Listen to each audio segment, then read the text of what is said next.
Mesdames, Messieurs, bonsoir. Merci d'être au rendez-vous de Club Média 7, l'émission qui passe au peigne fin les faits saillants de l'actualité, avec des journalistes, des chroniqueurs, des éditorialistes et des analystes politiques.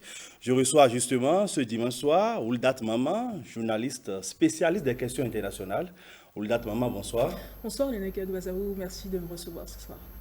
Avec nous également un autre habitué de ce plateau, Marcel Zoumenou, directeur de publication du quotidien La Nouvelle Tribune. Marcel Zoumenou, bonsoir. Bonsoir Lénaïque et bonsoir aux téléspectateurs de la télévision nationale. Démarrons à présent avec la revue de presse hebdomadaire. C'est une production de Marcel Arrossi.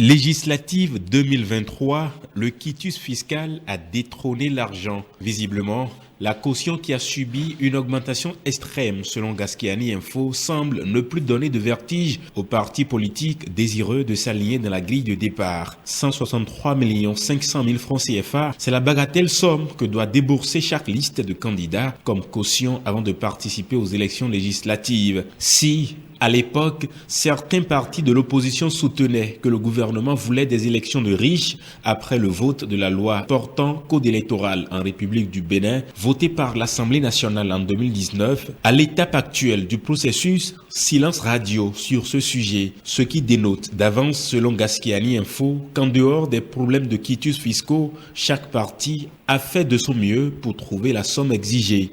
Plus de 6 millions d'électeurs sont attendus aux urnes. Tous les quotidiens parus mercredi dernier confirment que la liste électorale est effectivement transmise à la Sénat. 6 millions et bien plus sont attendus aux urnes. La primeur précise 6 600 572 électeurs pour 7 986 centres de vote. Pour l'événement précis, c'est un exploit que réalise l'ANIP. Le processus électoral, comme tant pour ces législatives, a franchi ainsi depuis mardi une étape, un pas très important dans la tenue à bonne date de ce scrutin. La campagne électorale a déjà commencé selon la Nouvelle Tribune. La campagne précoce, au vu et au su de tout le monde, c'est la manchette bien rouge de la Nouvelle Tribune ce 9 novembre, alors que la Commission électorale nationale autonome s'affaire pour l'organisation matérielle des élections. Les partis politiques sont, eux, préoccupés par la bataille de terrain. Sans attendre le lancement de la campagne et même la validation des listes, plusieurs parmi eux ont lancé une campagne électorale précoce. La plupart des candidats positionnés sur les listes sont déjà au front selon la Nouvelle Tribune et mènent une campagne en violation de la loi. Démission à la mairie d'Abomey-Calavi et limogeage à la mairie de Ndali. À moins de 2 mois de son retour sur le territoire national pour raison de santé motivée par sa sortie de prison, l'ancien maire de la commune d'Abomey-Calavi, Patrice Oussouguédé, a déposé son tablier de conseiller municipal. Il l'a fait savoir, selon le matinal, vendredi dernier, à travers une lettre adressée à l'actuel édile de la ville, Dortoir Angelo Arwandinou. Arsène Yaovi, c'est le nom du suppléant qui peut désormais siéger au conseil municipal d'Abomey-Calavi, nous apprend le quotidien. Andali, c'est le secrétaire exécutif de la commune, Jean-Claude Ficot, qui n'est plus en poste. Il a été démis de ses fonctions selon le matinal le même vendredi 4 novembre 2022. Son intérim est assuré par le responsable administratif et financier, souligne le journal. Finissons avec la revue de quelques grands titres de la semaine. La Nation. Projet de loi de finances 2023, encore des infrastructures routières prévues. Le matinal, régularisation des dossiers après notification des observations par la Sénat, course contre la montre pour des partis politiques. Le bloc républicain déjà détenteur de son récépissé définitif.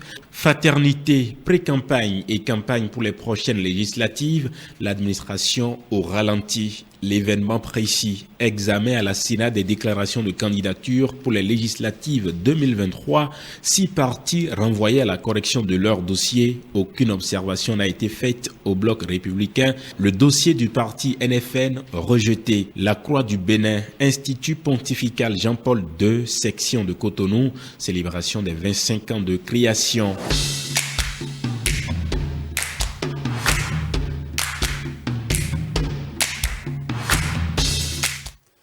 Merci à vous, cher Marcel Arrossi. Juste après ce condensé de l'actualité, la deuxième rubrique de cette émission, 7 jours au Bénin.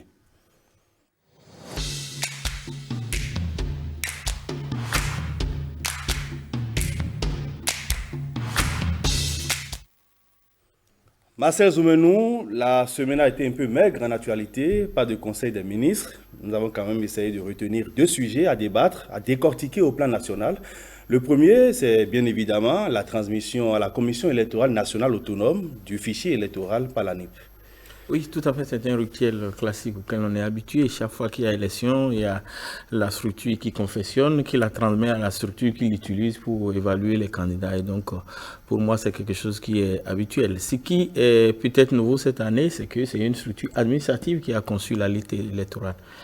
Et donc, l'autre nouveauté, c'est le nombre de personnes qui doivent aller voter. C'est un peu plus grand que ce qu'on avait. 6 millions de Béninois sont attendus au vote. Je crois qu'au niveau de la liste électorale, presque tous les acteurs, en tout cas, je n'ai pas encore entendu jusque-là des acteurs politiques qui ont pu dire des choses contre la liste, puisque c'est d'abord eux qui sont les premiers concernés. Les quelques rares critiques, si on doit parler des critiques, viennent de la société civile. Et donc, je peux dire que c'est une liste qui a reçu l'unanimité de ceux qui doivent compétir.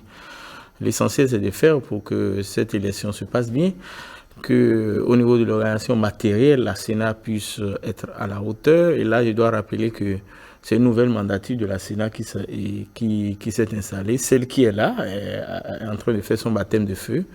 Et nous allons voir comment elle va s'organiser. C'est vrai que les membres sont quand même des hommes politiques, des anciens hommes politiques expérimentés. Et je crois qu'il n'y aurait pas trop de défaillance à ce niveau.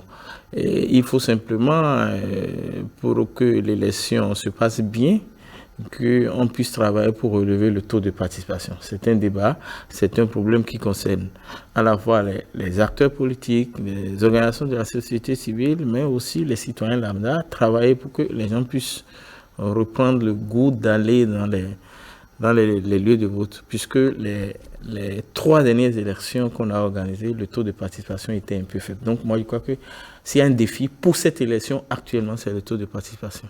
Pour le date moment, plus de 6 millions de Béninois sont attendus aux urnes le 8 janvier prochain. Alors, quelques chiffres rapidement. Ils sont répartis dans 17 749 postes de vote et 7 986 centres de vote sur toute l'étendue du territoire national. C'est une base de données actualisée, fiable et crédible. Alors, fiable et crédible, c'est vrai que c'est le souhait de tout le monde. Il n'y a pas, à cette heure, c'est vrai, de polémique réellement sur la fiabilité et la crédibilité de la liste électorale telle que transmise à la Sénat le 8 novembre dernier. Néanmoins, c'est vrai qu'il y a quelques voix qui s'élèvent du côté de la société civile, pas des moindres tout de même. Hein. C'est vrai que mon confrère... notant le fait qu'il n'y a pas de polémique, a voulu les écarter un peu, mais j'aimerais un peu les actualiser, les inclure ici.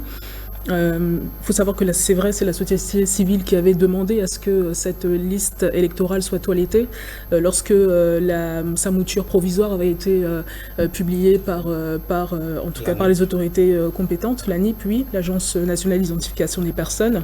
Alors, à la suite de ces demandes, il y a eu un processus assez collégial de la part de la société civile, de la part de cette agence-là, de la part des autorités béninoises, pour enlever un certain nombre. Normalement, il y avait notamment une inquiétude au niveau des personnes qui étaient défuntes. Alors là aussi, la façon d'épurer la liste, et puis voilà, quelques inquiétudes comme ça sur des noms qui ne devaient pas y figurer. Alors il y a eu un processus qui a suivi son cours. Néanmoins, la nature même du processus a été mise en cause par la suite par certains acteurs, dont le directeur du FONAC, le président du FONAC, pardon. On a vu les différentes formations politiques, la société civile. Après l'audit de ce fichier électoral, en fait, tous sont tombés d'accord pour ce qu'on a désormais. Non, oui, en fait, pas dans son entièreté. L'audit n'est pas allé au bout de son thème, en fait. C'est ça le... Oui, pas dans son entièreté aussi, de la société civile. C'est vrai que les acteurs politiques prépondérants, je pense qu'ils sont plus occupés par le quitus fiscal, honnêtement. Je pense que c'est ce qui les préoccupe davantage, se mettre en règle vis-à-vis de l'administration fiscale, et puis peut-être ne pas être trop en porte-à-faux avec les autorités, je ne sais pas. Néanmoins, il ne faut pas comme ça, je pense, balayer d'un revers de la main les voix quand même qui s'élèvent pour questionner quand même le processus qui a abouti quand même à cette mouture toilettée. Bon, c'est un peu dommage. Néanmoins, il faut relever que de façon globale, C'est vrai qu'il n'y a pas de grande polémique. C'est pas quelque chose qui suscite quand même, qui suscite la colère. Et puis il faut souhaiter que ça continue ainsi. Je pense qu'il faut qu'on garde cet étendard, cette marque de fabrique, nos élections pacifiques, cette transmission du pouvoir qui est pacifique également. Je pense qu'il faut qu'on les garde et que ce soit toujours la signature de notre démocratie, la signature d'une société béninoise amoureuse et prise de la paix et prise de valeurs démocratiques. Marcel Zoumenou, l'autre défi qui pointe à l'horizon pour l'année, c'est bien sûr l'impression des listes d'émargement par poste de vote. Oui, je crois que il ne devait pas avoir de difficulté pour l'ANIP de le faire. Déjà, l'agence a pu nous faire sortir des listes provisoires qui ont été affichées un peu partout. Moi, j'en ai vu un peu partout, c'est vrai. Moi, je n'ai pas eu le temps matériel pour aller consulter, mais comme il y a les moyens électroniques pour faire des vérifications, tous les Béninois peuvent le faire aujourd'hui. Donc, pour l'ANIP, il ne devait pas avoir de problème pour sortir ces listes qu'elle doit confier, je crois, à la SUNA pour être mise en exécution le jour du scrutin. Donc, pour moi, ce n'est pas un problème majeur, c'est quelque chose auquel on est habitué, c'est quelque chose qui est faisable et qui sera fait en temps utile. Du côté de la Sénat, les différentes chapelles politiques attendent la validation des candidatures. Pour l'heure, on sait que la NFN, Nouvelle Force Nationale, est out. Oui, en fait, le processus à ce niveau, c'est un processus qui se passe d'abord en 8 jours. Après 8 jours, il y a 3 jours. Les 8 premiers jours, c'est pour donner le temps à la Commission électorale nationale autonome de fouiller le fond des dossiers et de voir s'il y a des insuffisances. S'il y a des insuffisances majeures qui font que le parti ne peut plus continuer le processus, le parti est éliminé d'office. Je parle d'insuffisances majeures quand vous présentez par exemple des dossiers insuffisants. Parce qu'il faut préciser que les partis qui sont appelés à corriger, c'est les partis qui ont déjà tout au moins les 109 fois 2 candidats. Si un parti présente une liste de 80 candidats, par exemple, il n'a plus la possibilité de compléter des noms. Il a la possibilité d'ajouter des pièces. Et donc, je pense que c'est à ce niveau que le parti de M. Avognon a été éliminé. Les autres partis qui ont des pièces manquantes vont courir pour chercher les pièces. Et l'une des pièces manquantes, surtout pour les quitus fiscaux qui est offert au jeu de débat. Donc, c'est ça le plus grand aujourd'hui. J'espère bien que tous les partis qui veulent compétir feront l'effort de les avoir. Et parce que moi, je suis un républicain, je ne peux pas admettre que des gens qui aspirent au poste de responsabilité ne puissent pas tout au moins respecter les dispositions légales. Donc, ils doivent faire l'effort pour avoir les quitus. Mais maintenant, s'il y a des polémiques sur, comment dire, parce qu'on parle de politisation des quitus, c'est aux partis encore de donner les preuves, c'est aux intéressés de donner les preuves qu'ils ne doivent rien et pourtant on a bloqué leur quitus fiscaux. Je crois que si tout cela est fait dans les normes, je crois que tous les partis qui méritent devraient pouvoir avoir les quitus fiscaux pour que le souhait de tous aujourd'hui, c'est d'avoir une élection législative inclusive. Et donc, c'est ce que je peux dire par rapport à ça. Ouldat Maman, être en règle vis-à-vis du fisc pour être en lice? Oui, être en règle et puis pour être en lice, oui. Mais surtout par décence vis-à-vis des personnes dont on sollicite le suffrage quand même. On demande aux Béninois de plus en plus de payer des impôts. On souhaite évidemment verser davantage de personnes de l'informalité vers le formel pour élargir l'assiette fiscale, n'est-ce pas, de l'État. Ce sont des personnes, là aussi, qui prétendent avoir le statut quand même de représentants du peuple, donc dont le salaire reviendra aussi de cette assiette fiscale. Ce sont des gens donc qui doivent avant tout montrer l'exemple, n'est-ce pas? Après, cela dit, est-ce qu'il y a des soucis dans l'attribution de ce quitus fiscal? Est-ce qu'effectivement il y a des oppositions? Est-ce qu'il y a des réticences? Est-ce qu'il y a est-ce qu'il y a des barrières administratives? Est-ce qu'il y a une politisation de cette, en tout cas du processus qui doit mener à la délivrance de ce quitus, de ce Graal maintenant, parce que ça devient un Graal. Alors effectivement, c'est aux partis politiques d'en apporter la preuve. Il y a eu certaines révélations qui mettent mal à l'aise quand même. Je pense que l'administration fiscale est appelée à y regarder de plus près. C'est à l'honneur de personne que ça se passe mal. Et je ne pense pas non plus que ce soit à ce niveau-là que les choses vont vraiment se jouer. Je pense qu'il y a une campagne après sur le terrain, il y a une campagne médiatique, il y a un certain bilan à faire valoir. Donc je pense dans tous les cas qu'il n'y a pas non plus à s'arc-bouter sur certaines positions et puis peut-être à freiner un peu la compétition libre et juste, quoi. Deuxième sujet en lien avec l'actualité nationale, la répression du non-respect du port de casque démarre le 15 novembre prochain. Cette fois-ci, c'est port de casque exigé, obligatoire pour le motocycliste et pour son passager. Écoutez, moi, comme la plupart des Béninois, moi je suis un peu sceptique vis-à-vis de l'annonce le 15 novembre prochain de la phase répressive en tout cas de cette campagne. C'est pas une première, seulement que cette fois-ci, la répression sera plus corsée. En tout cas, c'est ce qu'on nous dit, que la répression sera plus corsée. C'est vrai que le gouvernement, depuis l'avènement de la rupture, nous a montré qu'en général, il fait ce qu'il dit. Néanmoins, je regrette qu'il n'y ait pas vraiment un alignement ici entre l'agenda politique, l'agenda médiatique que l'on représente, et puis vraiment l'agenda social. Parce que franchement, les gens, soit ils ne savent pas ce qui se passe, soit ils n'ont pas envie de le savoir aussi, ou soit... pour dire les choses de façon plus triviale, ils ont autre chose à penser, ils ont d'autres soucis. Et je pense que c'est la sécurité qui est en jeu. Non, mais c'est louable. Non, laissez-moi finir. C'est louable de la part des autorités béninoises de vouloir en tout cas poser toutes les précautions possibles pour éviter les accidents de la route, notamment à l'aune des fêtes de fin d'année que l'on sait tragiques en général en matière de sécurité routière. C'est tout à fait louable de la part des autorités béninoises. Ce que je regrette, c'est qu'il n'y ait pas eu une phase de sensibilisation conséquente avant la phase de répression. On a assez sensibilisé dans ce pays, Marcel Zoumenou, sur cette question du port de casque.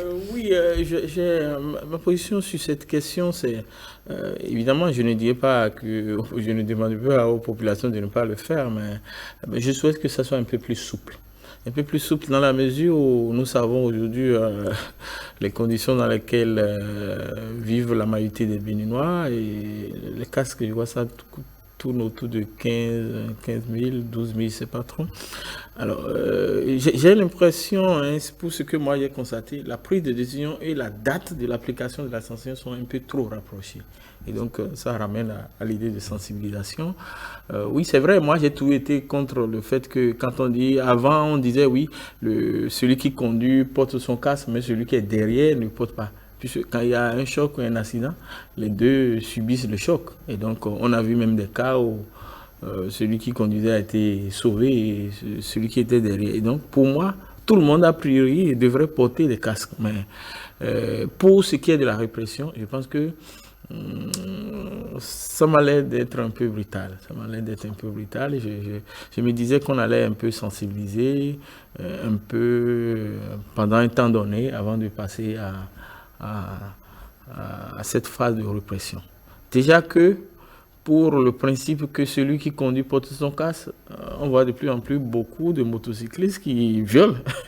C'est vrai que la police ces derniers jours aussi a commencé par arrêter les indélicats, mais ça veut dire que pour cette première habitude, ce n'est pas encore devenu une vraie habitude. Et donc, il faut travailler. C'est vrai que je ne suis pas dans l'agenda de la police, on ne peut pas leur imposer quelque chose, mais j'ai trouvé cela un peu brutal. Et pour moi, c'est qu'on doit aller un peu plus souple, se donner un peu plus le temps de les sensibiliser avant de commencer par frapper. La sensibilisation ne peut quand même pas être éternelle. Elle ne peut pas être éternelle, mais honnêtement, est-ce que vous en avez vu beaucoup ces dernières semaines ? Moi, pas du tout. C'est vrai que c'est pas la première fois qu'on en parle en fait au Bénin. Donc certainement que les gens en ont entendu parler, mais c'est quelque chose qui a été relégué. Les mauvaises habitudes ont la peau dure. Ça a été relégué, ça a été jeté aux orties entre-temps. Donc il faut ressusciter tout ça, il faut le rafraîchir. Là franchement, ça n'a pas fait l'objet d'un débat public, ça n'a pas fait l'objet...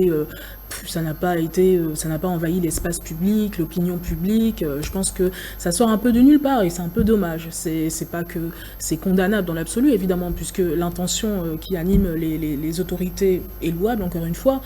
Néanmoins, l'objectif, c'est que ça porte ses fruits. L'objectif, c'est qu'il y ait une adhésion populaire quand même, parce que je pense pas que rien ne fonctionne en matière de politique publique, rien ne fonctionne sur la base du un gendarme derrière chaque citoyen. Rien ne peut fonctionner comme ça. C'est pour ça qu'il faut un minimum d'adhésion. Et là, les conditions en fait pour réunir, en tout cas, pour rassembler cette adhésion populaire. Les réseaux sociaux ont relayé l'information. Le directeur général de la police républicaine a fait circuler un communiqué. Vous ne pensez pas que tout ceci soit suffisant pour lancer la répression? Non, pas tellement. Ça aurait dû être discuté sur les plateaux davantage, ça aurait dû faire l'objet de davantage de reportages, de davantage de une de la part de la presse. Ça n'a pas été le cas, je suis désolée, il y a un vide sur la question. Donc tout d'un coup comme ça, sortir le bâton et demander aux gens moi aussi je rejoins mon confrère, je trouve ça brusque, et c'est dommage. Dans une démarche pédagogique, en tant que journaliste, dites-nous pourquoi faut-il porter le casque? Pourquoi faut-il porter le casque? Parce qu'il faut se protéger des accidents, parce qu'un choc est vite arrivé, même lors d'un court trajet, on peut tomber, on peut mal tomber, c'est pas forcément à vitesse, à grande vitesse, même à courte vitesse, on peut mal tomber. Donc on peut se fracturer quelque chose, on peut accentuer quelque chose qui était déjà là sans qu'on le sache. Donc c'est dommageable. Donc je pense que c'est quelque chose, c'est vrai, à terme qui doit entrer dans nos habitudes, mais je pense qu'il faut laisser le temps aux gens. Marcel Zoumenou? Oui, je dirais la même chose pour se protéger, pour éviter les risques d'accident sur la voie et voilà. Donc c'est pour se protéger et pour préserver sa propre vie. Direction l'Hexagone et le pays de Longsam, c'est dans la rubrique Interactu.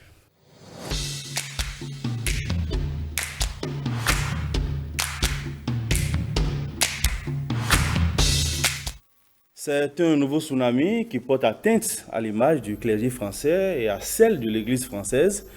Vous avez suivi, comme moi, cette actualité du côté de la France. Alors, on a plusieurs anciens évêques et plusieurs évêques qui sont mis en cause pour des cas d'abus sexuels, 11 au total. L'annonce a été faite par l'archevêque de Reims, Éric de Moulin-Beaufort, président de la conférence des évêques de France, Ouldat Mama. Oui, bon, malheureusement, c'est pas la première fois, ce sera malheureusement encore une fois pas la dernière. Ça participe un peu de la libération de la parole des victimes de toutes sortes d'agressions, de toutes sortes d'abus. C'est vrai qu'il y a une culture du silence dans toutes les institutions, surtout les institutions comme ça à valeur morale, hein, n'est-ce pas, comme l'Église. Après, à chaque fois que ces scandales sortent, on a une interrogation et ça amène à une question, celle de l'ensemble des tabous en fait autour de la sexualité des prêtres. Moi, j'aimerais dire ici quelque chose, c'est que on pense, et c'est en partie le cas, que en préalable, je voudrais d'abord dire que c'est pas parce qu'ils ne sont pas mariés et qu'ils ne sont pas autorisés à avoir une vie, une intimité dans un foyer que cela devrait expliquer des tendances pédophiles. Mais les tendances pédophiles sont à mettre dans un ensemble d'abus, viol des bonnes sœurs, tendances homosexuelles qui peut ou pas être considérée comme une forme de déviance.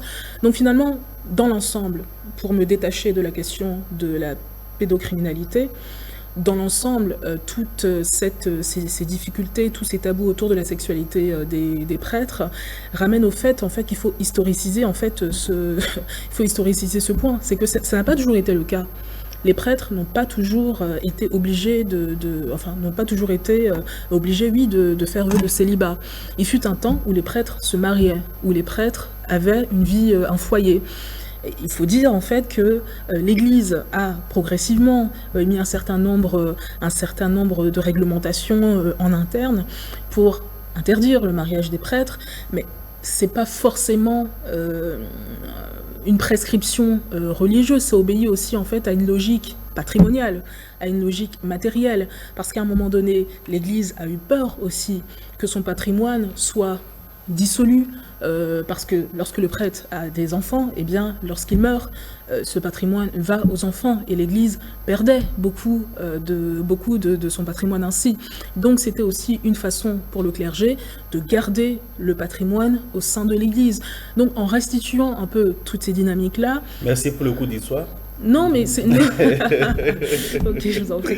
Non, mais en restituant un peu ces dynamiques-là, c'est une façon, en fait, de désacraliser quelque part, si je puisse me permettre, pardon pour les catholiques qui m'écoutent, hein, mais de dédramatiser, si je vais préférer ce terme-là, cette notion de sexualité, cette sexualité autour des prêtres. Il n'en a pas toujours été ainsi.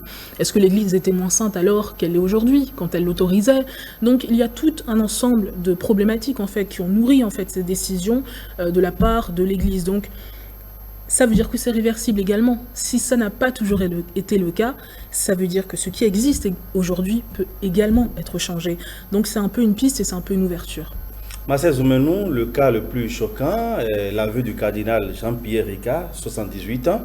Il a été évêque de Coutances, de Montpellier, de Bordeaux. Il avoue s'être comporté de façon très répréhensible avec une jeune fille de 14 ans il y a 35 ans.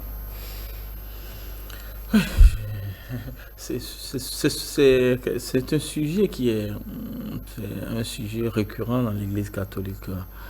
C'est un vieux sujet qui traverse le temps parce que effectivement le célibat des prêtres a ouvert la voie à une sorte de sexualité cachée. Et dans cette sexualité cachée, il y a toutes les dérives que nous observons aujourd'hui. C'est vraiment regrettable. Mais là où moi je me réjouis, c'est qu'aujourd'hui, de plus en plus, ces affaires ne sont plus cachées. Il y a de plus en plus de dossiers qui sont déclassifiés, qui permettent de poursuivre les gens.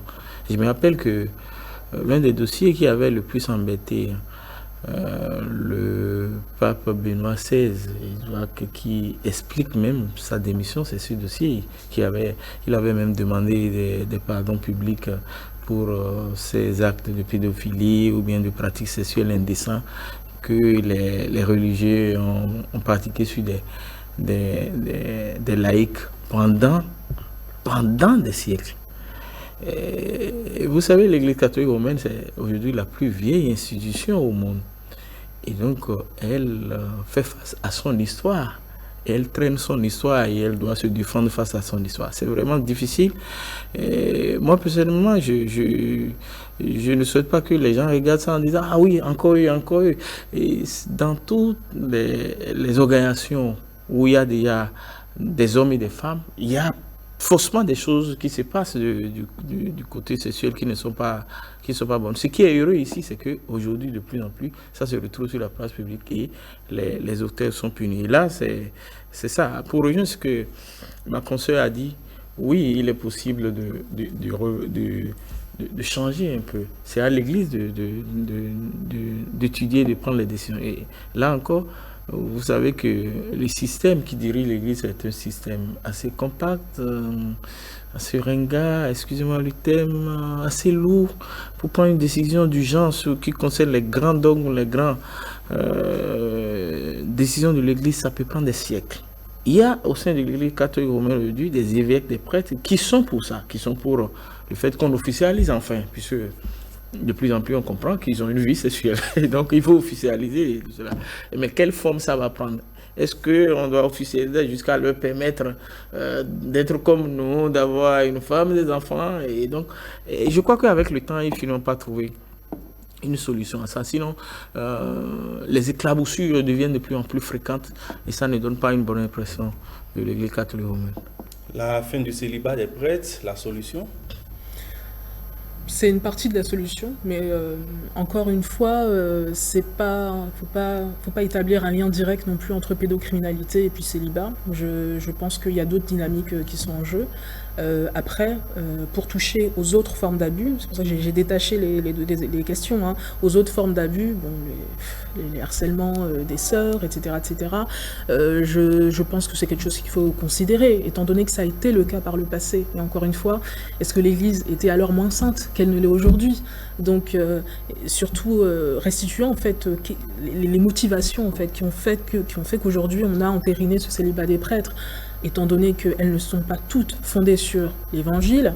Donc, est-ce que d'autres considérations aussi pragmatiques, matérielles, peuvent là aussi contribuer à peser dans la balance? Et puis, il faut dire qu'aussi, on a, après Benoît XVI, on a l'arrivée du pape François, qui s'est montré quand même, en tout cas, il a clairement dit récemment qu'il n'était pas pour le mariage des prêtres, qu'il tenait à ce dogme du célibat.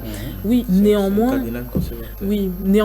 avec son arrivée, on a vu quand même des signes d'ouverture. Donc ça peut commencer par là également, une reconnaissance plus vaste des abus de l'Église catholique. Il allait au Canada, une grande tournée, s'excuser vis-à-vis des Premières Nations. Il allait également, bon, c'est un pape d'origine argentine, donc en Amérique latine également, il a posé un certain nombre d'actes qui ont rassuré, qui ont fait penser à tout le monde peut-être qu'il y avait une ouverture et que, en tout cas, peut-être il y a une fenêtre en fait qui pourrait s'ouvrir pour que ces horreurs soient conjuguées au passé. Comment expliquer le fait que la tendance sexuelle des prêtres soit plus homosexuelle ou pédophile? C'est une question, mais c'est très difficile de répondre à cette question.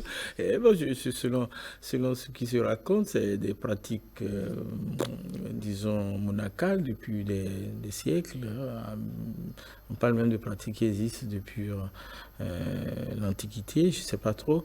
Mais personnellement, je n'arrive pas à m'expliquer. Peut-être qu'il y a d'autres raisons, des raisons spirituelles, je ne sais pas. Je ne saurais dire grand-chose sur ce sujet. Je n'en sais pas grand-chose. Des grilles de lecture possibles? Non, aucune. Je ne me suis pas particulièrement intéressée à la question. C'est juste qu'humainement, on peut se dire que on a besoin, en fait, en tant qu'être humain, de faire sortir certaines pulsions. Même la violence, en fait. Il y a des canaux pour faire sortir la violence. La pulsion sexuelle aussi, il y a des canaux pour la faire sortir. La violence, par exemple, en faisant du sport, l'envie de gagner, l'envie de taper sur l'adversaire, ça aussi, c'est des pulsions. Ça nous permet, en fait, d'être des êtres plus sains, de faire sortir ça. Alors, on peut se dire, je ne sais pas, on peut se demander si le fait qu'il n'y ait pas d'ouverture possible, qu'il n'y ait pas de canal, en fait, pour faire sortir ces pulsions-là, chez certains prêtres, est-ce que ça se pervertit? Est-ce que ça se transforme en autre chose? C'est tout à fait possible, parce que quelque chose qui est resté sous couvert, qui doit absolument sortir, c'est normal, ça se renferme, peut-être que ça pourrit et ça devient autre chose, je ne sais pas. Un autre sujet à l'international, Marcel Zoumenou, je reviens à vous, ce sont les élections de mi-mandat aux États-Unis, un scrutin de type particulier qui permet de renouveler la Chambre des représentants, une partie du Sénat et de désigner les gouverneurs au niveau des différents États.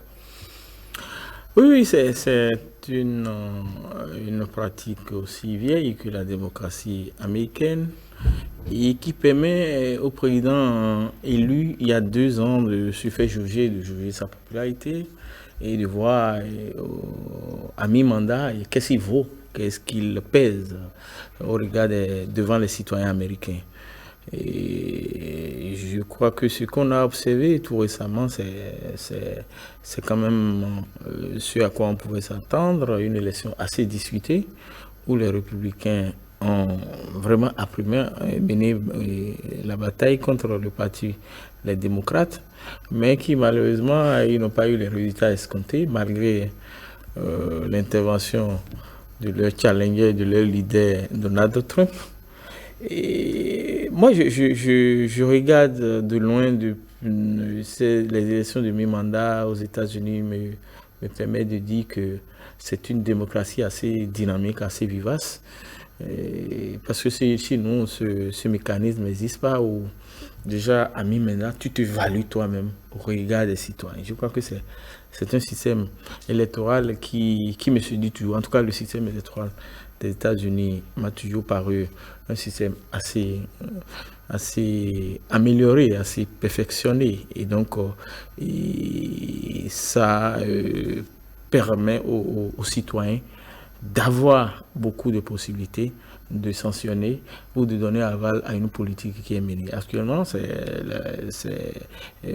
qu'on a observé, c'est au regard de la politique du président Biden, pendant ces 2 dernières années, surtout, je crois que si il avait reçu une sanction franche, lui-même aurait déjà compris que soit sa politique interne, sa politique externe aussi, au regard de la position des États-Unis par rapport à la guerre en Ukraine, ont dû influencer le choix des citoyens américains. Et c'est là que je trouve que c'est un système électoral assez génial qui vous permet de réadapter parfois votre politique au regard du retour que vous avez des citoyens qui vous ont élus. Journaliste spécialiste des questions internationales, pour le profane, c'est quoi les élections de mi-mandat aux États-Unis? Oui, alors pour vous répondre, c'est vraiment l'esprit de la démocratie américaine, cette reddition de comptes permanente. Je suis d'accord avec mon vis-à-vis. Hein. Néanmoins, le mauvais côté que ça peut avoir, c'est que ça nourrit la politique spectacle, quoi. Et c'est vrai qu'ils sont toujours sur un siège éjectable finalement. Donc ils doivent toujours en montrer, toujours en faire. Le bon côté, c'est la reddition des comptes, évidemment. Le mauvais côté, c'est que, et puis il y a un problème de continuité aussi de l'action publique, quoi. Finalement, les élections de mi-mandat, on sait toujours que celui qui est à la Maison-Blanche va les perdre. C'est un classique et ça, c'est quelque chose, c'est une constante. La réelle question, c'est quelle sera l'ampleur des dégâts ? Et là, on attendait une vague rouge. La vague rouge n'a pas eu lieu. Elle n'a pas déferlé sur tout le pays, comme l'annonçait Donald Trump. Elle n'a absolument pas eu lieu, parce que là, au niveau de la Chambre basse, on en est à 184 sièges pour les démocrates, à 216, à 207 pour les républicains. Il en faut 218 pour avoir la majorité absolue. Ils n'y sont pas. Le compte n'y est pas pour l'instant. Sur le Sénat, on est au coude à coude. 48 pour les républicains, 47 pour les démocrates. Et puis, il y a toujours la présidente du Sénat qui est démocrate, évidemment, Kamala Harris, qui peut là aussi être celle aussi qui fait pencher la balance en faveur du camp démocrate. Donc on attendait une vague rouge qui n'a pas eu lieu. Alors, aux États-Unis, on a 30% de chaque côté, démocrates, républicains, et 40% dans l'ensemble du corps électoral. Sur les 100% du corps électoral, 40% qui sont un peu au milieu. On s'attendait à ce que les 40% aillent du côté des républicains, à cause notamment de l'inflation, surtout parce que les Américains sont connus pour voter en fonction de leur portefeuille. Et là, ils ont mal à cause de l'inflation, due notamment à l'augmentation du prix des hydrocarbures, donc le prix du carburant à la pompe. Néanmoins, ça n'a pas eu lieu. On regarde un peu de façon étrange cet engouement pour Donald Trump, cet engouement pour ces valeurs ultra-conservatrices, pour cette théorie du complot. Mais en fait, il faut comprendre aussi que déjà les électeurs de Donald Trump, c'est en majorité des Blancs, à 40%, à plus de 40%, qui n'ont pas de diplôme de collège. Collège, c'est entre lycée et début de l'université. Et en fait, c'est la classe moyenne blanche. Cette classe moyenne blanche-là, il faut dire qu'elle s'est sentie mise de côté, de façon économique, par un certain nombre d'accords commerciaux, de libre-échange. Ils se sont sentis les perdants de la mondialisation, finalement. Ensuite, elle s'est sentie mise de côté par une certaine révolution sociétale, les questions woke, notamment, la révolution woke. Sous certains cieux, on n'aime pas ce terme, sous d'autres cieux, bon, vraiment, c'est la constante, c'est aujourd'hui à certains standards sociétal. Et également, il y a dans l'esprit américain une défiance vis-à-vis de l'État fédéral, en fait, vis-à-vis de l'État central. Pour les Américains, l'État qui fonctionne bien, c'est celui qui gouverne le moins possible. Il y a toujours, en fait, dans l'esprit américain, notamment par un de leurs philosophes chéris, qui est Henry David Thoreau, celui qui est le maître un des penseurs de la désobéissance civile, qui a vraiment, lui, il a refusé de payer ses impôts parce que l'État auquel il appartenait était esclavagiste, en fait. Donc il ne voulait pas financer un État esclavagiste. Donc il y a toujours, et c'est un des philosophes chéris de l'Amérique, un des plus lus aux États-Unis, donc il permet en fait de capturer, je pense, une essence de l'Amérique, qui est franchement le contraste social, ça doit être le plus succinct possible, à minima, quoi. Donc en fait, cet esprit déjà américain, cette défiance originelle en fait, existentielle vis-à-vis de toute forme d'État central, ajouté au fait qu'il y a un entre-soi dans les élites, ces grandes écoles qui brassent comme ça une élite politique et sociale, ça donne l'impression que ces dirigeants qui sont élus, ce sont des gens lointains, des gens qui ne nous ressemblent pas, et en fait ce sont des gens qui finalement ont un agenda secret, qui finalement ont leur conception du bien commun, leur conception de ce qui est bien pour la nation, et qui ne nous représentent pas en réalité. Donc l'idée qu'en fait, eux, ils font partie d'un groupe là, c'est un monstre finalement qui nous a dépassés. Donc en fait, Donald Trump, il est venu comme le Messie en fait, les libérer de tout ça. Donc c'est quelqu'un qui leur ressemblerait, alors qu'il appartient à une certaine oligarchie. Parlant de Donald Trump qui rêve toujours de revenir à la Maison-Blanche. Je ne sais pas, je fouille dans ma tête si dans l'histoire des États-Unis, un président est parti, revenu après qu'un autre soit passé. Je fouille, je n'en trouve pas, peut-être que là tu vas me rappeler, je n'en trouve pas.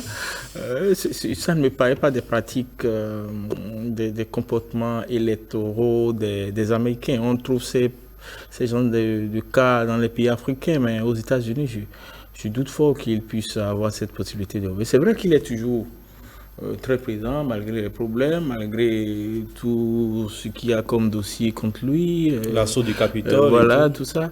Mais bon, jusqu'à ce qu'il peut revenir à la Maison-Blanche, je suis un peu sceptique sur le cas. Oui, j'ai pas en tête non plus de cas où cela est arrivé. C'est vrai qu'en fait, justement, cette vague rouge était censée être un peu la plateforme qui lui permettrait, la dynamique, le momentum, qui lui permettrait de se présenter à la présidentielle de 2024. De toute façon, il a dit qu'il allait faire une grande annonce la semaine prochaine. On sait de toute façon ce que sera cette grande annonce. Donc, le problème, c'est qu'il ne lui permet pas de faire une grande annonce. Oui, elle sera moins grande que ce qu'il veut, mais il fera son annonce quand même, sans doute. Donc, oui, excusez-moi, j'ai oublié la question d'origine, c'était... Oui, s'il peut revenir. S'il peut revenir, oui, il peut revenir. Il peut revenir. Le problème maintenant, c'est que, étant donné que la déferlante rouge n'a pas eu lieu, ça peut donner envie à certains candidats, on pense notamment à Ron DeSantis, de contester son leadership au sein du Parti républicain. Ça va être très compliqué, parce que tous ceux qui sont là, ils se sont réclamés de lui pour pouvoir être élus. Ils font tout comme lui, absolument tout comme lui. Les mêmes trucs, la même rhétorique sur tous les sujets, et puis c'est ce refus de reconnaître les résultats des élections au cas où ils sont perdants, quoi. Ça, c'est vraiment aussi un des traits communs qui les rassemble. Ils font tout pareil que lui. Je pense pas qu'il ait vraiment de soucis à se faire, mais son leadership est quand même un peu écorné, parce que là, ça n'a pas été une claque pour Biden, mais ça a été une petite fessée quand même pour les républicains. Leçon à tirer pour démocrates et républicains à l'issue de ce scrutin? Le leçon à tirer, c'est que pour moi, je pense que il faut que les responsables de ces deux partis restent républicains, c'est que d'obéir aux lois, aux tests de la République. J'aime pas cette pratique, cette tendance de contestation du scrutin. J'ai vraiment pas aimé, ça m'a vraiment frustré quand j'ai suivi le comportement de Donald Trump, et qui malheureusement est en train de contaminer un peu l'Amérique aujourd'hui, avec les cas des gens comme Bolsonaro et autres. Et je crois qu'il faut que les leaders donnent de bons exemples aux citoyens, parce qu'effectivement, Donald Trump a contaminé beaucoup d'Américains. Beaucoup de démocrates aujourd'hui sont en train de tenir les mêmes messieurs. Nous, nous n'allons pas reconnaître. Et c'est pas bien. Pour moi, la première leçon, c'est que il faut que les leaders politiques apprennent tout au moins à respecter les tests de la République. On peut avoir des choses à dire sur les tests, mais tout au moins qu'on les respecte. Oui, bon, le respect de la démocratie, c'est sûr. Joe Biden en a fait un des enjeux de ces élections de mi-mandat, alors qu'il avait un bon bilan législatif. Il a fait passer quand même des lois importantes qui ont permis d'injecter de l'argent dans l'économie, de créer des emplois, de soulager justement cette classe moyenne qui ne se reconnaît plus chez les démocrates. Juste ce que je voudrais dire, c'est aussi le fait que pour un peu comprendre cette montée des extrêmes un peu partout, cette montée des populistes un peu partout. Oui, c'est parce que les partis qui sont censés justement avoir à cœur les préoccupations des plus fragiles au niveau économique et social, ce sont des partis qui se sont détournés de leur électorat de base, justement au profit de questions progressistes, donc à savoir l'avortement, à savoir l'égalité homme-femme, à savoir la reconnaissance des minorités sexuelles et autres, et qui ont un peu abandonné, délaissé les problèmes économiques et sociaux. En fait, ils ont arrêté de tenir tête au capital finalement. Ils ont fait des compromis avec le capital, avec l'argent. Donc en fait, ils se sont réfugiés sur ces questions-là. Donc l'électorat qui avait besoin justement qu'on les défende sur ces questions-là, il s'est retrouvé démuni. Donc il s'est reporté sur les partis extrêmes. On voit les Marine Le Pen, etc. En France. On voit les Donald Trump. On comprend pas bien parce qu'effectivement, on voit pas ce qu'il incarne, qui les lie vraiment. Mais oui, donc c'est pour ça en fait que ces gens se retournent vers ces extrêmes. Atypique, oui, qui sait parler, qui a du charisme, qui s'est fédéré, qui s'est fédéré. Bouclons la boucle avec les potins de la toile.